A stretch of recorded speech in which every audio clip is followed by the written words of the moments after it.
near mint condition, the home of collected editions. That cover's so awesome. Absolute format is the best way to own this store. Time to empty those wallets and fill those shelves.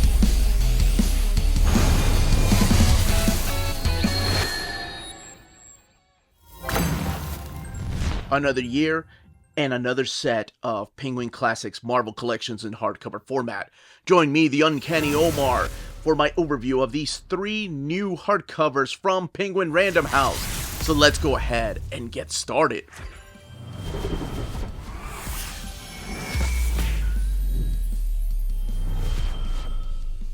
And welcome back, everybody. So here we have the latest additions to the Penguin Classics Marvel collection. These were originally produced last year, and they originally came out last year, but I haven't had a chance to talk about them just because I've been catching up on reading, but here we finally are with this video that a lot of you have been asking where it was. So what we're looking at here are the Fantastic Four, the Avengers, and the X-Men versions of the Penguin Classics Marvel collections that they started making early last year in 2023. All right, no, actually, I think it was in 2022 when they first announced them. Now, we don't have an announcement of volumes 7, 8, and 9, but these are volumes 6. No, wait, this one's 6. I put them out of order. I just put them by release date. Is the way that I'm going to make this video. So it's really 4, 5, and 6 is the way these are numbered. But there's no number on the spine or anything. So, as a matter of fact, let's go ahead and take a look at the way these are going to look on your shelf together with the previous volumes of Spider-Man, Captain America, and Black Panther.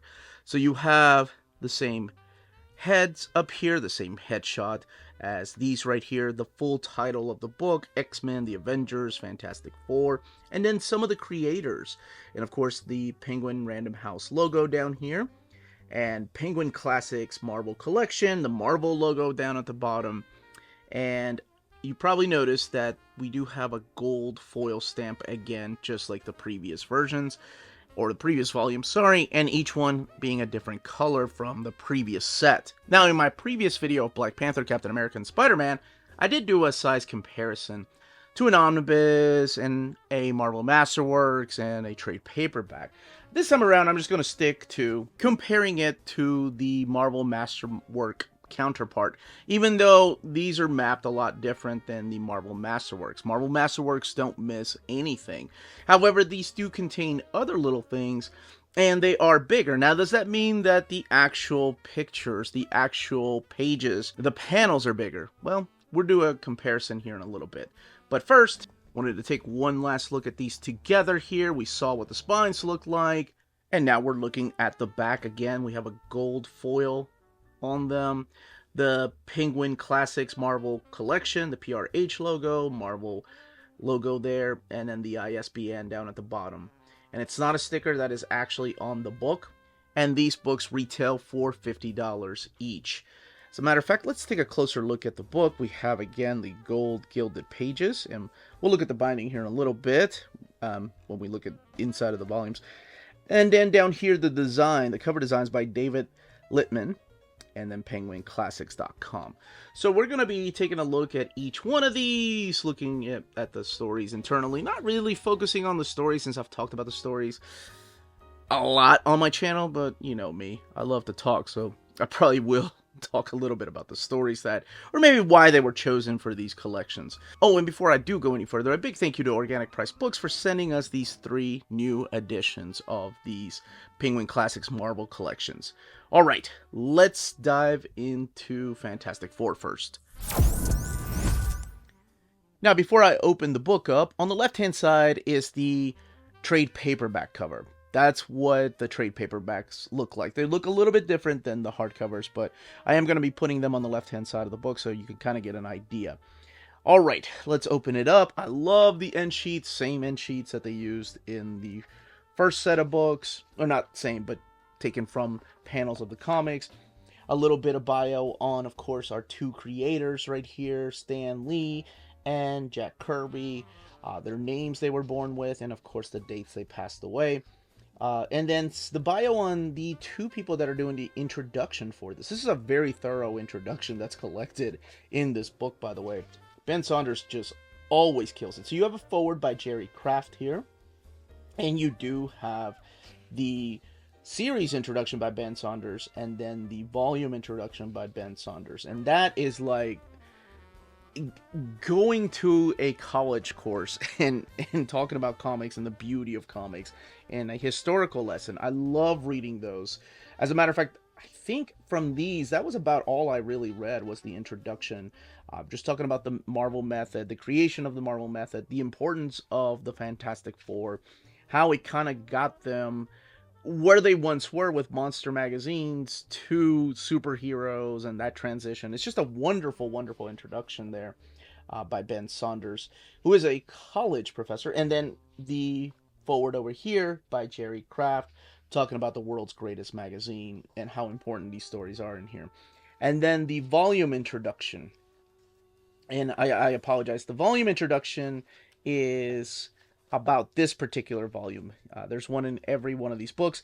And then the series introduction is the same series introduction that we had in the first set of books. And it's just Ben breaking down exactly how Marvel Comics came to be. And then, of course, the creation of these books and the importance of these books. Because what these books have is they present the origin stories and then seminal tales and of different characters, because we're looking at the Fantastic Four right here. So this volume collects Fantastic Four 1, 2, 3, 4, and 5, issue number 10, 11, 48, 49, 50, and 51, and Fantastic Four annual number 6. Now, there are other things that are collected in here that I find really interesting, like the Submariner story. His first appearance from Marvel Comics number 1 is collected in here. And anytime they skip books, they kind of give you an excerpt, like what's happened during that particular time. And this is from annual number 5. This is a plot, talking a little bit about behind the scenes. So what they do is they reprint a lot of these classic stories, or what they deem the most classic stories to introduce somebody to the Fantastic Four. So you have the first appearance of the Fantastic Four, their origin, the first appearance of Doctor Doom, the first appearance of the Skrulls through here. And then you jump around a little bit. You go to issue number 10, which is the big team-up battle between Doctor Doom and Namor against the Fantastic Four. So you do have the reappearance of Namor, a Golden Age character, through here. And they do talk about the importance of these particular characters. In here is also the Coming of Galactus trilogy that kicks off with issue number 48. And we'll do a comparison here in a little bit to the Marvel Masterworks. But they kind of give you a little catch-up as to what happened in between the issues, in case you're wondering and you're a stickler for continuity. But you jump right into the Coming of Galactus trilogy, which introduces us to the Eater of Worlds, Galactus, but also his Herald, Silver Surfer. The Watcher comes back through here, and like I said, I can't help but talk about these particular stories. They're just so fun to talk about. And then collected in here is also issue 51, which is regarded as Stan Lee's favorite comic that he ever worked on, and that is This Man, This Monster, and it is a powerful story.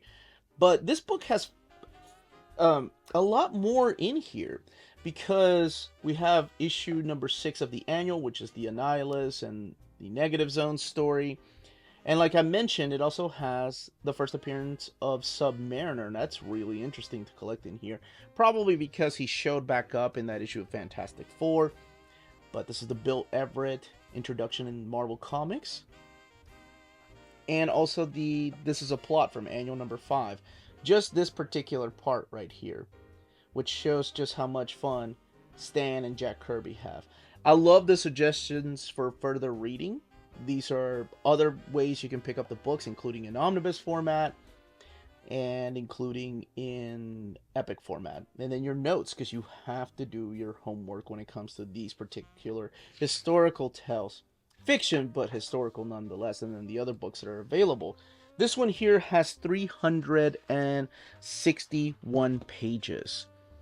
And let's do a quick little comparison to the Marvel Masterworks Fantastic Four. This is the remasterwork, so this has the new scans. So the cover, of course, has a black border, making it pop out a little more than here. And let's look at these. Colors look a lot more vibrant on this glossy stock paper than this matte paper right here. But really, something that I like to stress to my viewers, in case you're new to collecting books, glossy does not always mean the high-end paper stock. It doesn't always mean the top tier, like this is the best of the best, and books that are pricey should be printed in glossy paper stock. It really is case by case.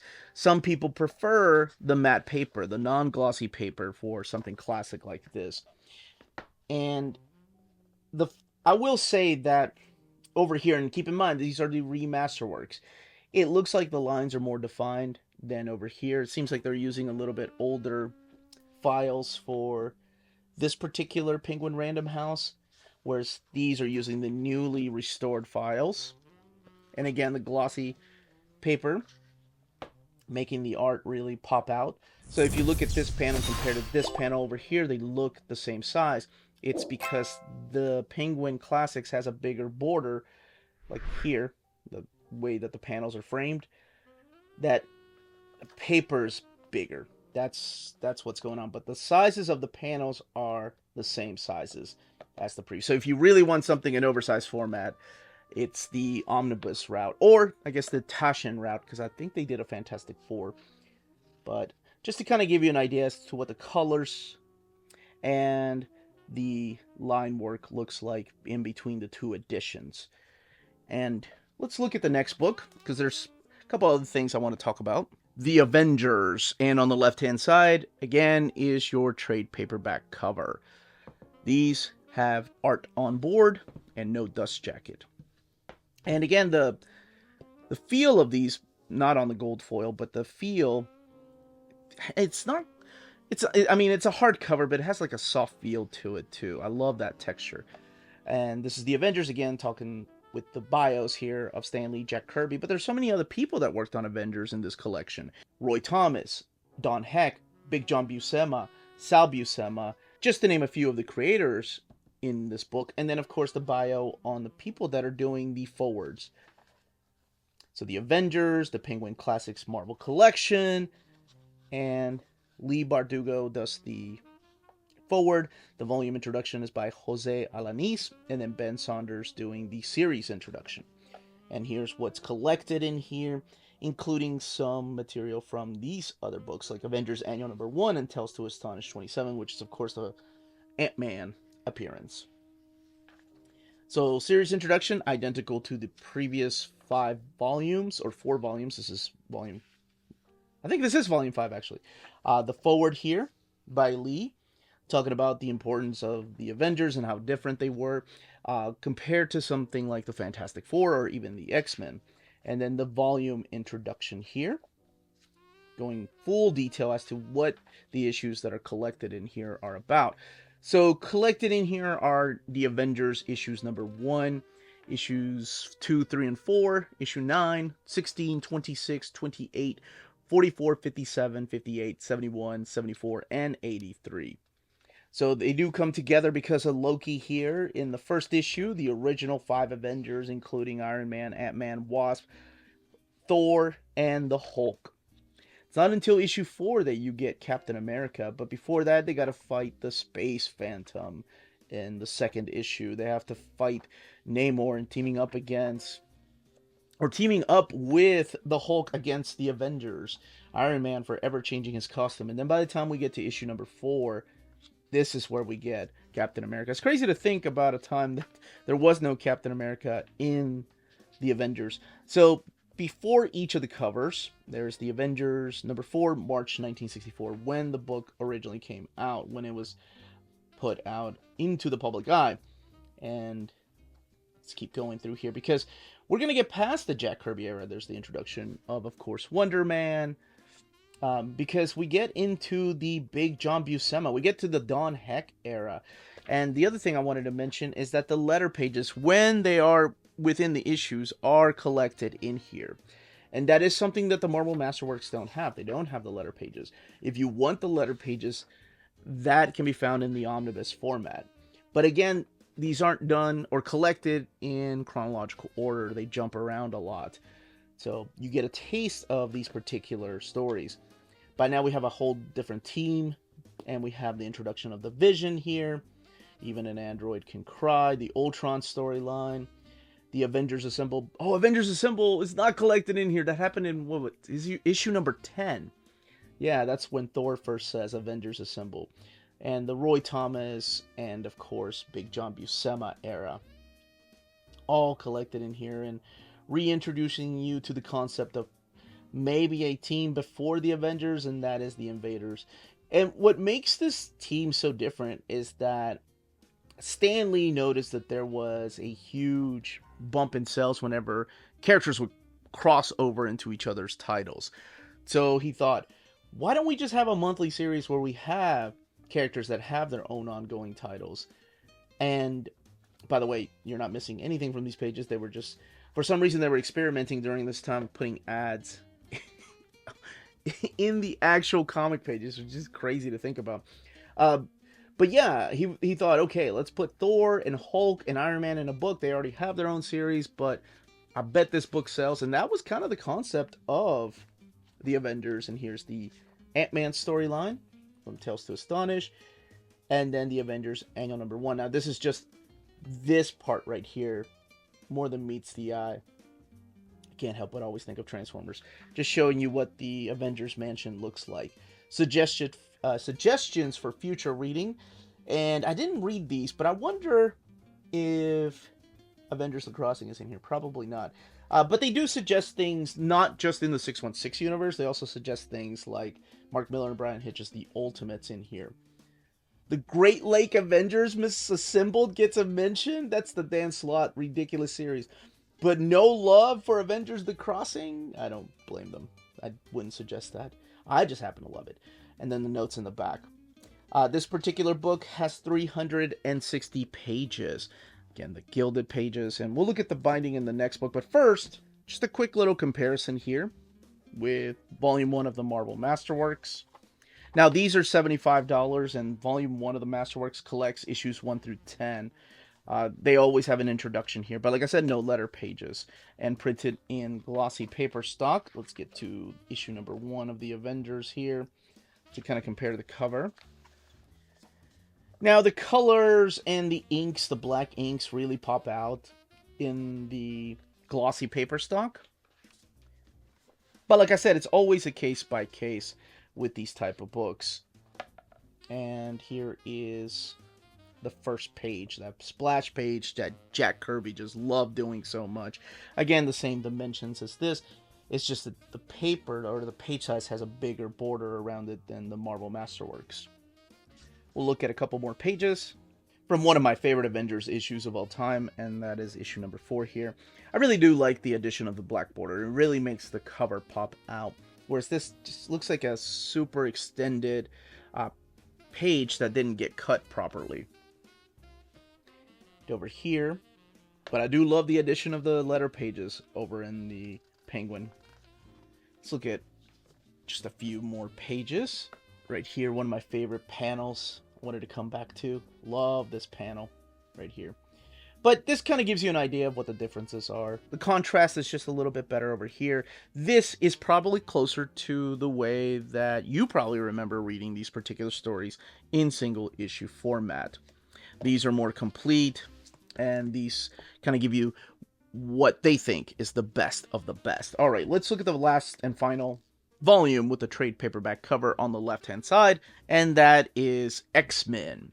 And it's just X-Men, not the X-Men, by the way. So let's go ahead and crack it open. Mastermind and Magneto there. X-Men and the bios here on the creators of Jack Kirby, Stan Lee, but also Roy Thomas, Werner Roth, Don Heck. I didn't realize how young Werner Roth was when he passed away. The only thing that's just a little bit outdated is Neil Adams, because we lost Neil Adams in 2022, I believe. So maybe these were printed before then. And even the bios on the people that did the forward for this, like Rainbow Rowell does the actual forward here, and then the series introduction is always by Ben Saunders, and then the volume introduction by Ben Saunders in this particular volume. And the series introduction, again, just showcasing exactly what all these books are and what their what their goal is when printing these particular books. But Rainbow Rowell's introduction, or her forward rather, really cracked me up because she talks about the reason she started reading X-Men, um, and she talks about just how she felt. You can read it because I do want people to enjoy these forwards for themselves. But I really liked it. You know, she talked about how she felt out of place, how she didn't feel like all the other teenagers at school. She felt so different. She felt like she didn't belong. And I think that's why most of us find X-Men to begin with, right? That's my reasoning for finding X-Men is because I couldn't speak English. And I had the hardest time making friends in the 3rd grade all the way up until the 4th grade. And X-Men was just like a second home to me. They were like a second family. I learned a lot of my English through these comic book pages, and that's why comics will always hold a special place in my heart. If ever I stop doing this channel, I will still push people to read comics, no matter what. All right, collected in here are X-Men 1, 3, 4, 5, 7, 8, 14, 15, 16, 38, 41, 42, 44, 45, and 46. So we do get some of the Roy Thomas and Neil Adams era, that legendary era. But not before we are introduced to the 5 teenagers with powers, and Professor X, their leader, and Magneto, their arch nemesis. And we also get a taste of the Brotherhood of Evil Mutants and some of the early mutants and the adventures that they would go on. And of course, Werner Roth coming over from the world of the Distinguished Competition. And in case you're not familiar with any of these folks, the introductions and the forwards really help out. Like, they give you a big detailed historical lesson. I don't know if anybody else is like that with these particular books, but I love forwards. They really do add to my experience. And the thing about Penguin Classics, if you're wondering why in the world do they have so much forwards, like that is a big chunk of just prose. Like, who are these? And you may not even know who some of these people are. You have to take a step back and realize that the Penguin Classics are meant to be used like by college students or even their teachers. It's very normal to have that many forwards in classic books. So to be used like in literary circles. So it's different than having even the Marvel Masterworks, right? It's different than having an omnibus format where sometimes you don't even get forwards. So I saw some of the comments, from my last video talking about how, why in the world do you need that much information before you get to the comic book? Well, for people like me, I really like learning. There's a lot of things I didn't know about these things. No matter how many times I've been reading comics for 40 years, and there's still things to be learned. And the introductions really help out. They really fill in a lot of those blanks or, missing information that you didn't have before. This is the Neil Adams and Roy Thomas era. I love these books right here. This is when X-Men got really good. And of course, unfortunately the line was canceled. And also collected in here, letter pages. And then talking about what I just said, how the line got canceled. And then everything just got revamped with issue number 1. The really cool thing that's collected in here, and I love this, is the Amazing Adult Fantasy 14, The Man in the Sky, which showcases maybe Marvel's first mutant, not Namor, because, well, that was a little bit of a retcon there. But that gets brought up in John Byrne's Hidden X-Men, if you want to go back and read the further adventures of that character. The notes in the back, of course, where like the interviews were held or where these stories came from. And this book has 385 pages. Now, as far as the binding, they are sewn binding, but not much of an eye. And what I want to do is compare it to the Marvel Masterworks version. So let's just go ahead and get to the first issue of X-Men number 1. And just look at a couple of other pages here. To Me, My X-Men. Now, again, these are the remasterworks over here. The Masterworks started reprinting some, and these are the best files, the most touched up files that they have, including right here, like the defined lines, where it's a little bit more muddled over here. But again, these are supposed to be, handed to people to read and take a test. This is more for collectors, people that really love these stories, or people that want to reread these stories in the best way possible. But again, everybody's different, right? Some people prefer the omnibus formats. Some people prefer the Masterworks. And some people prefer the epic collections, or the essentials, or the Taschen books. But regardless, I just want people to read comics out there no matter how they get them. That, as they say, is that. If you are interested in purchasing these particular editions, don't forget to check out our sponsors. If you're in Europe and you're interested in buying these books, definitely check out Walt's Comic Shop in Berlin, Germany. They have the cheapest pre-order prices, flat shipping rate of €12 for all EU countries, emails answered within 24 hours, waltscomicshop.com, and you can use the code nearmintcon at checkout and get free shipping for all EU countries with your first order over €40.